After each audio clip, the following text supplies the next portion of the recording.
തിരക്കുള്ള റോഡിൽ car ഓടിച്ചെത്തി park ചെയ്ത് ബേക്കറിയിലെത്തി ഭക്ഷണവും മേടിച്ച് തിരികെ കാറിൽ കയറി പോയത് 10 വയസ്സുകാരൻ. കടക്കാർ പേരും വയസ്സും ചോദിച്ചപ്പോൾ ഒരു ഭയവും മടിയുമില്ലാതെ കുട്ടി പറഞ്ഞുകൊടുത്തു. സ്റ്റിയറിംഗിൽ പോലും കൈയെത്താത്ത കുട്ടി പകുതി നിന്നുകൊണ്ടാണ് കാർ ഓടിച്ചു പോകുന്നത്.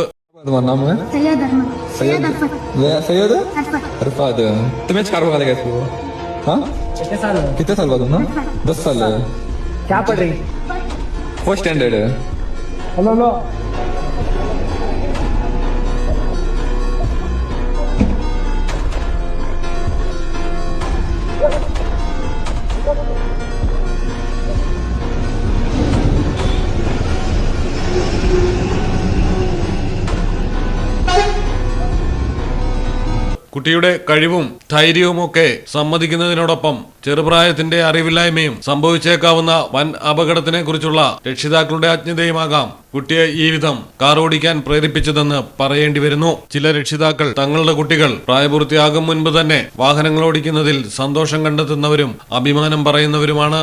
എന്നാൽ വരുത്തിവയ്ക്കുന്ന അപകടങ്ങൾക്ക് കുട്ടികളും അതുപോലെ തന്നെ മറ്റ് യാത്രക്കാരും ഇരയാകുമെന്ന കാര്യം ഓർക്കുന്നതുമില്ല. കുട്ടിയുടെ ഡ്രൈവിംഗ് കണ്ടിട്ട് ഏറെ ഓടിച്ച് പരിചയമായിട്ടുണ്ടെന്നുള്ള കാര്യം വ്യക്തം. News desk Malayalam television. പാലക്കാടിൻ പൊള്ളിപ്പൊളിയും ചൂടായാലും കോഴിക്കോടിൻ കാറ്റിൽ കിനിയും ഉപ്പായാലും ആലപ്പുഴയിലെ മണ്ണിൽ പടരും കുട്ടനാടൻ നനവാണേലും നാട്ടിലെവിടെയാണേലും കാലാവസ്ഥ എന്താണേലും സിമെന്റ് JSW കോൺക്രീറ്റ് HD തന്നെ. നാട്ടിലെവിടെ